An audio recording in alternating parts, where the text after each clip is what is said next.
Hola muchachos, ¿cómo están? Nuevamente el lunes, ¿cierto? Lunes de la asignatura y sin tanto preámbulo en el video anterior terminamos de ver lo que era la unidad 2, por ende, ahora vamos a iniciar lo que es la unidad 3, pero antes de eso vamos a revisar la tarea que habíamos dado, ¿cierto? Que prácticamente era la evaluación final de la unidad 2. Dice, uno, ¿cuál de las siguientes características geográficas corresponde a la zona del Caribe, perdón, donde llegó Cristóbal Colón? A, clima tropical. 2. ¿Qué aspecto de la civilización inca está representado en la imagen? B. El trabajo mediante la actividad agrícola. 3. Lee el siguiente texto sobre la civilización azteca y luego responde. Bueno, no, obviamente yo no lo voy a leer para no hacer tan largo estos videos, ¿cierto? Ustedes sí lo leyeron, pero la respuesta es la alternativa C. Asegurar la alimentación por medio de los tributos. 4. ¿Cuál de los siguientes adelantos tecnológicos permitió a los europeos del siglo XV realizar los primeros viajes de exploración? B. El astrolabio, la brújula y la carabela. 5. ¿Cuál fue la motivación que impulsó las primeras empresas de exploración a fines del siglo XV a encontrar una nueva ruta a Oriente? Eso lo quiero recalcar, es muy importante. Ese fue el principal motivo, ¿cierto?, que llevó a los viajes de exploración, restablecer las rutas comerciales que habían sido cortadas por los turcos otomanos. 6 dice, ¿qué potencias europeas fueron las pioneras en la exploración de nuevas rutas y territorios? Portugal y España, se lo repetí como 1000 veces en todos estos videos.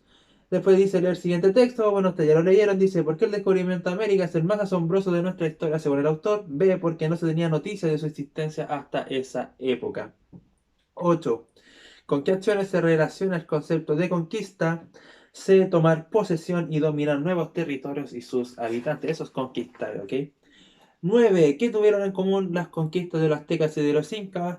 Que los dos imperios experimentaron dificultades internas cuando llegaron los españoles. Ya recuerden que los aztecas estaban viviendo una crisis existencial, ya que ellos creían en la existencia de cinco soles y justo ellos estaban en el quinto sol, por ende en cualquier momento a ellos se les iba a acabar el mundo. Y vieron la llegada de los españoles como unos dioses y los incas estaban en plena guerra civil, ¿cierto?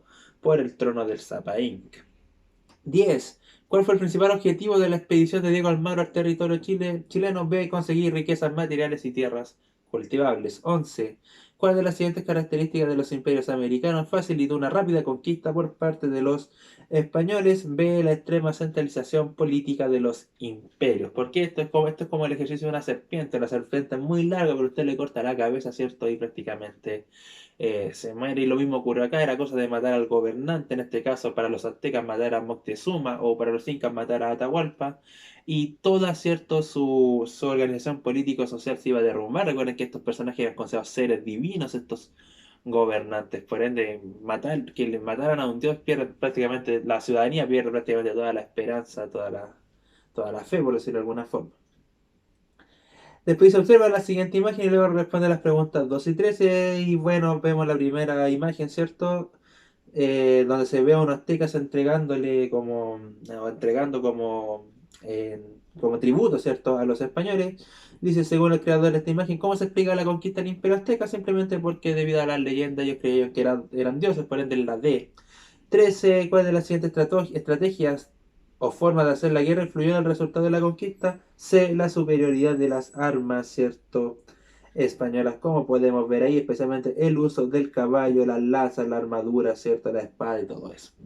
14 dice, bueno, la fuente ya la leyeron. ¿Qué razón entrega el autor para explicar la derrota de los imperios americanos? Simplemente la mayor experiencia en armas y en guerra de los europeos. 15 tenemos dos mapas que podemos inferir de las imágenes y la alternativa es la D. La cartografía de América se fue completando con la información de las nuevas expediciones. O sea, a medida que se realizaron nuevas expediciones, más se conocía del continente y así, ¿cierto?, se iban actualizando los mapas. 16. ¿Cuál de los siguientes factores explica la crisis de la cosmovisión indígena tras la conquista? Simplemente la imposición de una mentalidad europea a la población nativa. La D. ¿Por qué? A ver, tenemos a una persona, en este caso a los indígenas, que toda su vida creyeron de una forma y que de repente lleguen de la nada, de un día para otro, le quiten, ¿cierto? Le cambien toda su forma de vivir y toda su forma de pensamiento, genera una gran crisis en el pensamiento indígena, lo cual muchas veces llevó a los suicidios de estos indígenas. Yo también se los comentaba en videos anteriores. 17 lee el siguiente texto, ya lo leyeron. Y la alternativa es la D, ya gran número de muertes por las enfermedades traídas a América por los europeos. Esto está un poco más complicada esa pregunta, pero la D, 18. ¿Cuál de los siguientes personajes fueron los principales defensores de la protección de los indígenas? La C, Bartolomé de las Casas. 19, lee el siguiente texto, luego responde. Y bueno, habla un poco un relato de la reina Isabel. La reina Isabel, la católica, la española de este tiempo, no la viejita de ahora de Inglaterra, ¿ya? Y la alternativa es la B, la reina Isabel siempre fue consciente del maltrato que recibían los indígenas. Y de 121 habían tres textos que teníamos que comparar. Dice, ¿qué horror le otorga a cada autor al encuentro con Europa en el desarrollo de la historia de América? ¿Crees que tiene elementos en común? Sí, las cosas que tienen en común es que en cada uno se plantea o se explica la idea de América como un gran almacén donde los europeos sacaron el provecho especialmente de los suministros que habían acá en el continente. ¿Ok? Dice, pues, ¿cuál es tu visión sobre el encuentro de los mundos americanos y europeos? Y si estás de acuerdo con los autores, bueno, esta es una pregunta ya mucho más, ya más personal, ¿ok? ¿Estoy de acuerdo yo con ellos? No, porque prácticamente no se respetó ningún tipo de cultura que existía acá y se impuso una cultura sobre la otra, generando consecuencias totalmente lamentables para América. O sea, no solo cambió la cultura americana, no solo mataron a una gran cantidad de indígenas, sino que también comienzan a cambiar el paisaje en América con la instalación de las ciudades. Así que, bueno, y eso era más que nada la tarea entonces de la que habíamos dado la clase anterior, ¿ya? Hoy día comenzamos la unidad 3 que se refiere simplemente a la América colonial o al periodo colonial.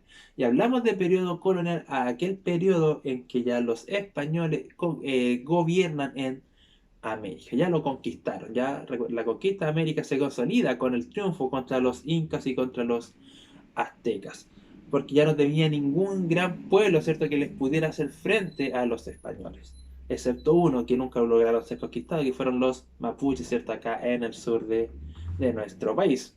Muy bien por el pueblo mapuche, sí, pero el periodo colonial entonces se refiere simplemente a aquel periodo en que los españoles gobernaron el territorio americano. Recuerden que lo estamos enfocando en el ámbito de América, hagamos memoria, y no solo los españoles fueron o vinieron acá a América, sino que también instalaron o también conquistaron los ingleses, ¿cierto? Los franceses, los portugueses y los holandeses, pero nosotros estamos enfocando en la conquista española. Ahora, el periodo colonial duró prácticamente o aproximadamente 300 años, fueron durante 3 siglos que los españoles estuvieron gobernando acá en América. Y lo que vamos a ver hoy día es simplemente qué instituciones crearon, ¿cierto?, los españoles para poder administrar o poder gobernar de buena forma el territorio conquistado, ¿ya? Insisto, está más que claro que ellos conquistaron ya el territorio, ahora hay que administrarlo y no es fácil administrar un territorio tan grande, especialmente cuando la principal autoridad del reino, que en este caso son los reyes, se encuentran en Europa, o sea, 3 meses de viaje en una embarcación. Por ende, para poder organizar mucho mejor el territorio español, simplemente los españoles crearon distintas instituciones y estas instituciones se dividen en dos. Unas instituciones que gobiernan o se administran desde España y otras instituciones que son administradas acá en América, ¿ya? Y eso es muy importante. Y vamos a analizar primero, ¿cierto?, las instituciones que se encontraban en España. Y existen dos, que es el Consejo de Indias y la Casa de Contratación, ¿ya? Partamos con el Consejo de Indias y estos sí que eran muy altamente porfiados todos estos españoles, le ponen India, ¿cierto? Porque aún seguían pensando que habían llegado a la India y no que habían descubierto un nuevo continente, ¿ya? Pero ¿cuál era el objetivo del Consejo de la India? Simplemente organizar la administración de las colonias, promulgar las distintas leyes, asesorar al rey sobre qué políticas tomar en frente a América y controlar las autoridades en América. Entonces el Consejo de India simplemente está enfocado en un ámbito mucho más político, organizativo, de lo que es el gobierno o de lo que es, ¿cierto?, la administración del territorio americano. Este se encontraba en España. Y el otro es la Casa de Contratación y en palabras muy simples, la misión de la Casa de Contratación simplemente era velar por la economía o se dedicaba a los temas económicos, ¿cierto?, de la conquista. Recuerden que los españoles, una de las principales motivaciones que tuvo el rey de España para entregar estas capitulaciones a los exploradores era obtener las riquezas. Recuerden que estamos en Europa, en pleno sistema económico del mercantilismo, por ende el reino que tiene más oro y plata, ¿cierto? Es el reino más poderoso. Y acá en América sí que encontraron mucho oro y plata, lo que convirtió a España en el principal reino de este periodo. ¿Y qué organismo era entonces el que se encargaba de la economía? Simplemente la casa de contratación, y eso también se encontraba en en España. ¿Cuál era su función? Simplemente controlar la navegación, quiénes podían venir acá a América a buscar las cosas y qué productos salían de acá de América. Cobrar el impuesto, ¿cierto? A las distintas colonias. Todas las colonias, todas estas ciudades que se instalan acá en América tienen que pagar un impuesto, ¿cierto? Y enviárselo a España hacia estos reyes. Y evitar el contrabando y las mercancías, ya que ellos también instalaron lo que es el famoso monopolio comercial, que más adelante vamos a hablar de eso, ¿ya? Ahora, ¿qué es lo que más me interesa que quede claro? Es que el Consejo de Indias, perdón, se dedica a las políticas, ¿cierto? Organizativas de América, y la Casa de Contratación se dedica a las medidas económicas de América. Ambas instituciones se encuentran en España, ¿ok? Vamos ahora con las instituciones que se encuentran acá en América. Ahora, claramente, ¿cierto? El territorio conquistado por los españoles en América era muy, pero muy grande. Y acá tenemos un mapa, ¿cierto? Prácticamente casi todo Sudamérica y todo prácticamente Centroamérica. Por ende, dividieron, ¿cierto? El territorio conquistado en cuatro virreinatos, ¿ok? El virreinato de Nueva España, que lo vemos en la página 131 en el mapa, que está de color naranjo. No había dicho las páginas, perdón. Estamos en 130 y 131. De amarillo está el virreinado de Nueva Granada. De color rosado está el virreinado de Nueva Castilla, también conocido como el virreinato del Perú. Y por último, con verde tenemos el virreinato del Río de la Plata. ¿Cuál de estos cuatro virreinatos nos interesa a nosotros? Claramente el virreinato del Perú, ¿cierto? Porque es aquí donde se encuentra nuestro país. Ahora, la primera medida política entonces, dividir el territorio americano conquistado en cuatro virreinatos, como cuatro regiones, por decirlo de alguna forma. Ahora, cada virreinato iba a ser gobernado por un virrey, y el virrey era el representante directo del rey de España. Por eso yo les decía que el rey no iba a venir acá a América simplemente a gobernar, sino que él iba a estar allá en España, iba a tener hombres de confianza, y estos son los virreyes, ¿ok? Cada virreinato gobernado por un virrey. Ahora, el virrey sí tenía que rendirle cuenta al famoso Consejo de Indias que estaba en España. Ya el Consejo de Indias controlaba la labor del virrey. De hecho, el Consejo de Indias nombraba a los virreyes. Ellos elegían a qué persona iban a poner como virrey a gobernar cada virreinato. Y ahora, el virrey, ¿cuál era su labor? Simplemente administrar su virreinato y controlar las autoridades del virreinato. En palabras más simples, como cada virreinato fuera un país, ¿cierto? Y que el virrey venía siendo el presidente. La segunda gran institución es la Real Audiencia, ¿ok? Y la Real Audiencia simplemente era como, como los juzgados que conocemos hoy en día. Era el organismo que implementaba la justicia en cada virreinato. Ahora, ¿qué justicia, qué leyes? Todas las leyes que daba el Consejo de Indias, ¿cierto? La Real Audiencia tenía que velar para que se cumplieran, ¿cierto? Esas leyes. ¿Cómo qué leyes? Por ejemplo, el pago de un cierto porcentaje de impuestos. Ahí tenemos una ley, ¿ya? Leyes así, leyes de ese tipo, ¿ya? Por ejemplo, no sé, que los indígenas tienen prohibido agredir a los españoles. Ya, también. Si un indígena golpeaba a un español, la Real Audiencia, ¿cierto? Realizaba el juicio hacia este señor, ¿ok? Además, en este periodo, como la iglesia era tan importante, estaba, ¿cierto? Ligada también a la política, y una de las leyes era la obligación de pagar el diezmo, o sea, pagar un cierto porcentaje de dinero a la Iglesia Católica de todos los habitantes de acá, de América, y la Real Audiencia también se encargaba, ¿cierto?, de velar que eso se cumpliera, ¿ok? La tercera autoridad es el gobernador, ¿ya? ¿Y qué es el gobernador? Simplemente gobernaban en su gobernación. A ver, ¿cómo le explico esto? El virreinato está dividido en distintas gobernaciones que son como pueblos mucho más pequeños, ¿ok? Imaginemos que Chile es un virreinato, ¿ya?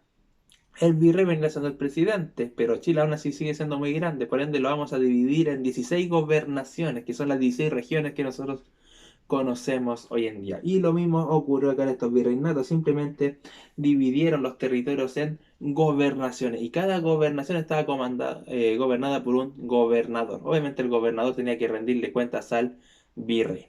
Ahora, habían zonas de los virreinatos donde no era para nada pacífica la situación, ya que aún quedaban algunos grupos indígenas oponiéndose a la conquista, y eso ahí cambió el título, y ahí no, esa zona no se llamaba gobernación, sino que se llamaba capitanía general. ¿Y por qué se llamaba de esa forma? Porque ahí no gobernaba un simple civil, sino que gobernaba un general del ejército. Y el caso de Chile fue así. Chile nunca fue una gobernación. Chile fue una capitanía general, porque acá estaban los mapuches, ¿cierto? Defendiéndose de los españoles, ¿ok?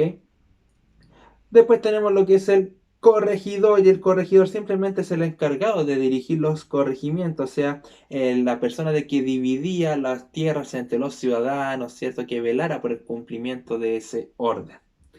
Y por último tenemos los cabildos, y los cabildos simplemente eran agrupaciones de los vecinos, ¿cierto? Que se organizaban para alguna política de una ciudad en sí, ¿ya? Esos eran los cabildos. Ahora, ¿quiénes participan? Obviamente los vecinos de las familias más importantes, los descendientes de los conquistadores y todo eso. Ahora, insisto que bajo esta organización política de acá de América, los que se encontraban acá en América tuvieron gran privilegio, los conquistadores que vinieron acá y las personas que venían en su hueste, ¿ok? E incluso los hijos. Y eso es lo que yo les comentaba, que realizaba el cambio. En España era gente del sector popular, era gente alcohólica, delincuente, gente de bajos recursos, que vieron la venida a América como la gran oportunidad de cambiar su estilo de vida. Y los que sobrevivieron a todas las batallas de conquista lo lograron. Y así pasaron de ser personas de la clase más baja de España a las personas de la clase más alta acá en América. Por ende, entonces, como les digo, los cabildos son todos estos ciudadanos, estos vecinos de las familias importantes, de estos descendientes de estos conquistadores, que tomaban, ¿cierto?, alguna resolución, alguna medida local. Por ejemplo, si la ciudad de Molina quiere, no sé, poner una plaza pública, estoy inventando, los vecinos se juntaban a organizar eso. No tenían para qué ir a donde el virrey, ¿cierto?, a decir eso. ¿Se entiende? Obviamente, sí, ahí el gobernador después tenía que avisarle al virrey que se había tomado esa, esa medida, ¿ok? Así que eso, muchachos, solamente eso quería ver hoy día, cómo se organizó un poco la administración del territorio americano por parte de los españoles. ¿Ok? Así que eso, y la actividad de hoy simplemente va a ser la actividad de la página 131 del libro, que son estas tres preguntas que tienen acá. Cualquier duda que tengan, por favor, me escriben, me la realizan y la vamos a resolver. Así que eso, chicos, que estén muy bien, cuídense mucho, saludos a todos. Chao, chao, chao, chao.